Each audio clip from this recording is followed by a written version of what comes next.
coming into that sacred, the idea of sacred marriage, everyone talks about sacred marriage, and in Gnosticism, it goes beyond the man and the woman. It's being married with everyone, right? To be in unity with everyone and everything around us, nature, Mother Earth, the animals, right? We cannot continue to be cruel to the animals either. It's everything. We are all one. It's respecting life, and also to have compassion towards that person maybe who is rude to you, maybe that person who's saying something to you, because we don't know what is going on in that person's heart. We don't know what that person is going through. We all have our wounds as well that we're healing. We may express ourselves in a way that we hurt other people as well, right? It's like this. It's like we may have worked on some of our edges, but somebody else has edges, and their edges come bump up on a nice, Yeah. soft, clean surface, and they're like agitated by the fact that you're not agitated, or they that hey, it's all love and peace. But is it love and peace? Because I know so many people who speak love and peace, and yet really their everyday words are very judgmental, very hateful, very hurtful, very gossipy. And I see this especially in spiritual circles. I've experienced this. I think I was able to go so deep into Mary Magdalene's story and resonate so much with how her and her husband felt, because they were, on one hand, they were so loved and adored by their friends and family members and the people who followed them and listened to them. And yet, on the other hand, they were so vehemently hated and judged and criticized for so many things, like stupid things like Mary Magdalene wanting to wear her hair loose rather than having it, covered, braided, or taken, tied back. And yet, I also experienced this in the Hare Krishna movement, because the women are supposed to braid their hair and cover their heads. Now, I do always cover my head, and I don't have a problem covering my head. I love covering my head, but I like having my hair loose. And that started from very young. When I went to India, they wanted me to wear saris, and they wanted me to braid my hair and look like an Indian girl. And I was very ashamed in England of being half Indian, because I was really badly bullied for having an Indian father. In fact, I was born with a natural bindi right here in the middle of my third eye. It was like a raised bump right there. And people used to come up to me at school and put their finger on my bump and say, Paki, go home. You know, even though I'm not from Pakistan, we were from Kashmir. But it was just so horrible. So one of the first things I did when I was 18 was I went and had it cut out, and because I was so ashamed of being Indian. So for me, wearing my hair down or wearing my hair in a braid, it just does not matter. These are all external things that people have imposed on women. So they've inflicted this upon women. You have to be covered from head to toe, or else you're a loose woman. And yet I feel like Mary Magdalene's message is, you're only a loose woman if you're a loose woman.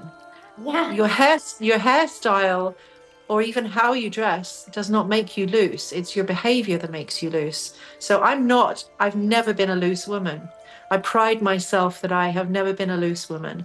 And I have really strong sense of chastity and loyalty in all of my relationships. And so for someone to judge me based on my hairstyle, it shows me how infantile people are in their spiritual life, that they judge like that instead of seeing the beauty that's there in me. They just look at the hairdo and go, oh, we shouldn't hang out with that person because she wears her hair loose. She's a loose woman. That's it's powerful what you're saying, because well, when I think of Mary Magdalene and Yeshua, you said something, how they were loved, but how they were hated.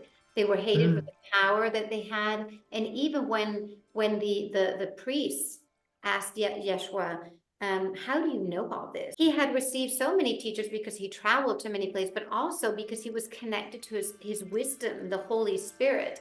Even in the spiritual communities you were talking about, there is that judgment, judging me because I wasn't wearing red, right? Yeah. And I'm a Magdalene, I need to wear red. And so Right. that, just imagine that happening in that time, how she was always judged for, Yes. like you said, wanting to be a strong woman, but an independent woman and a free woman as well. Yes, and she was, and she led the way. So, talking of which, our next question is quite an interesting one.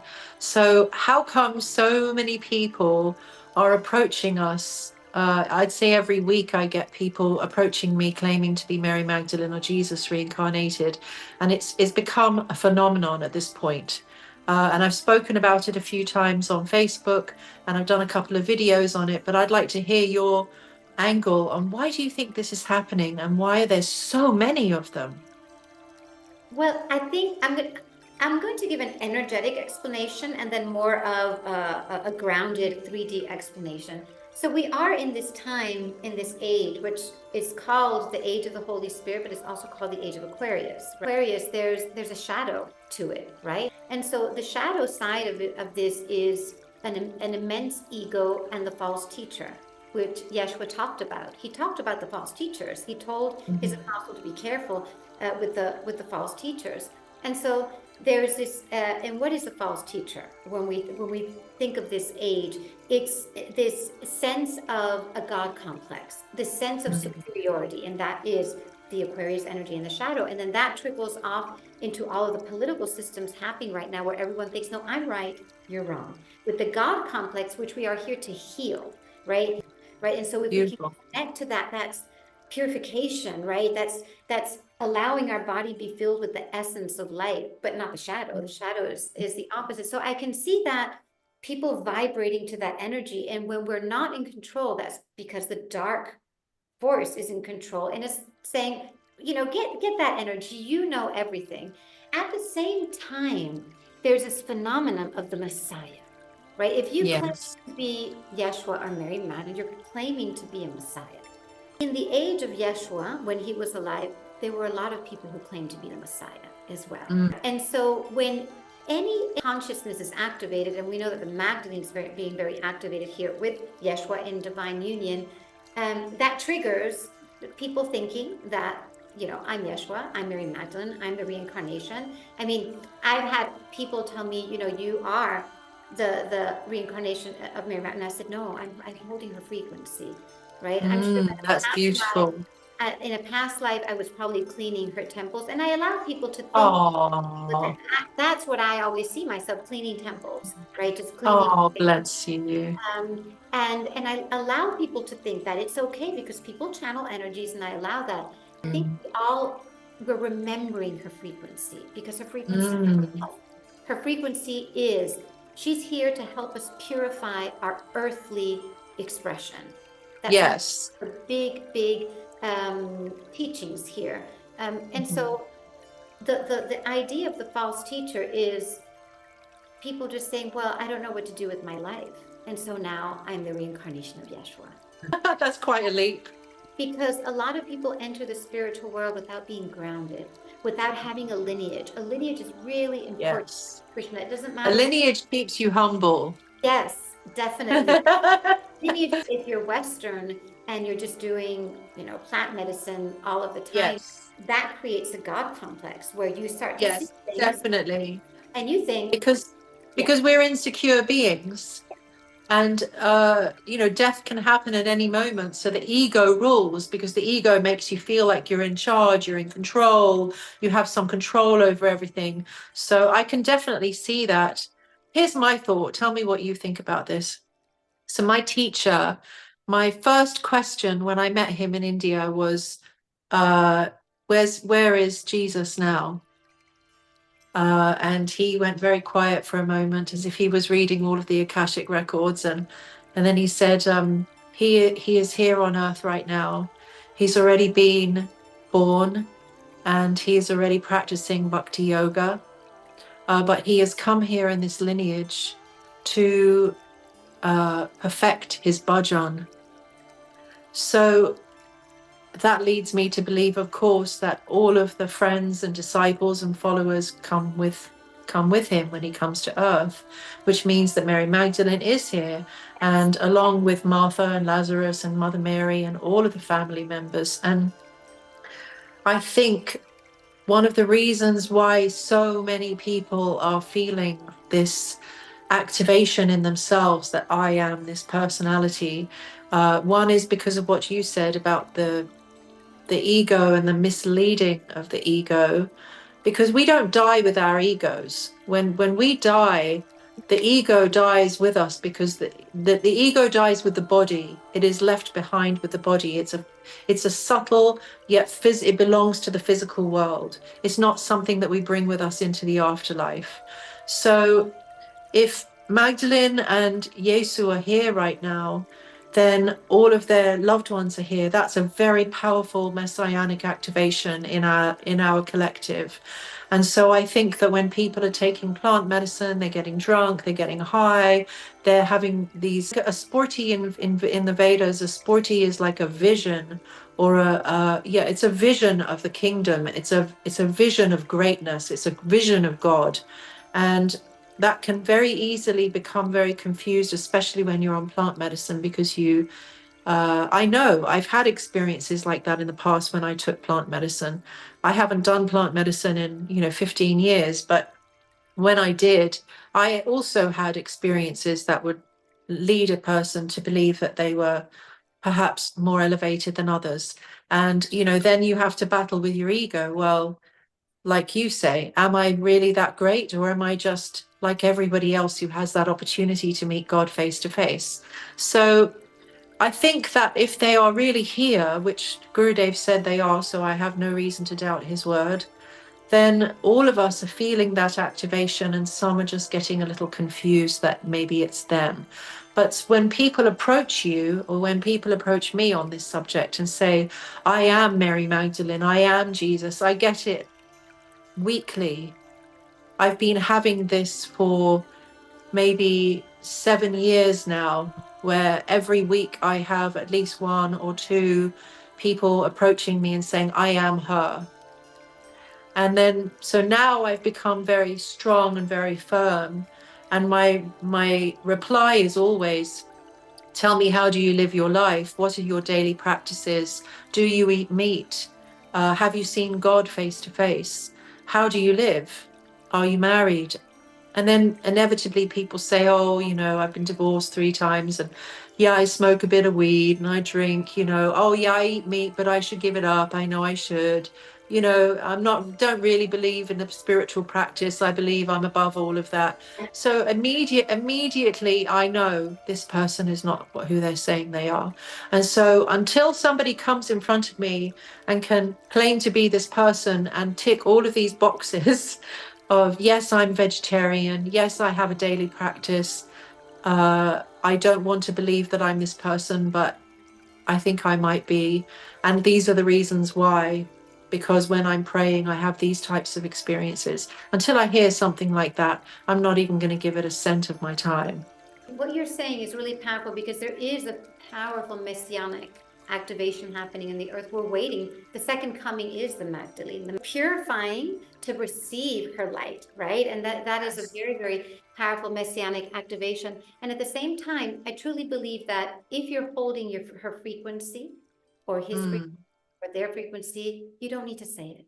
And I always say that that is such a privilege, to be able to have tasted, or to taste just a little bit of who she is, who he is, because I speak in the present, to be able to even feel it in your heart, to be able to chat and feel a little bit. You're privileged, and you are. Yes, agreed.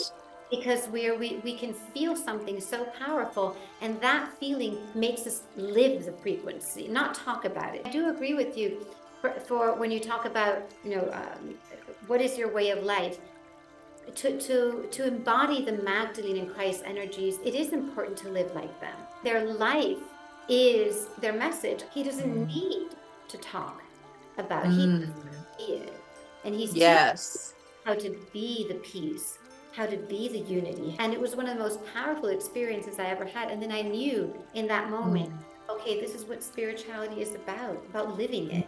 That image of the tick boxes, right? Ticking the boxes. Yes, it has to be there. And if somebody comes before us who can tick all the boxes, then I'm open to that person being those people, but if they haven't seen God face to face, if they haven't had that experience, then I'm not going to take it seriously. That's just where I'm at. And if they're eating the flesh of slain beasts, you know, eating meat, then you can't take that seriously, because we know that Yesu and his whole family were vegetarian, and you cannot be a container for divine love while you are encumbered by the blood of the innocent.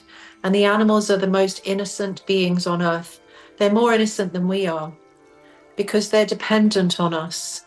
We're not dependent on anything, really. We're dependent on God. But the animals are dependent on our mercy and our kindness. And the fact that we exploit them and abuse them and kill them and rape them and harm them, and take them away from their children and their mothers and separate them and do terrible, terrible, torturous things to these beautiful, sweet, innocent animals that we claim to love, it shows me that that's not love. It's not love. It's the very opposite. It's satanic. I've always tiptoed around this subject, because out of respect for other people's right to eat whatever they want to eat. But the thing is, the animals don't have a voice, and God speaks through all of us. And so I really believe that Yeshua and Mary Magdalene, that they would want us to encourage people to give up the eating of slain beasts, just as they did 2,000 years ago, because our holy grail, which is this vessel and our consciousness, cannot embody, cannot contain divine love in its purest, highest form. I totally agree with you. According to how we live our life, that malchut is the malchut of illusion, or the malchut of the kingdom, right? The malchut Yeshua speaks about. And when we hold these dense energies, which could be the bad feelings, separation, judgment, but also the energy of eating something that has been murdered, right? Yes. That doesn't allow us to hold more light, because it's That's right. blocking. It drains us, actually. It drains the light out. It's like my Gurudev used to say, it's like you have this cup and then you drill these holes at the bottom, and then all the liquid just drains out. That's what meat does to a person's pure consciousness. It sullies it, it dirties it.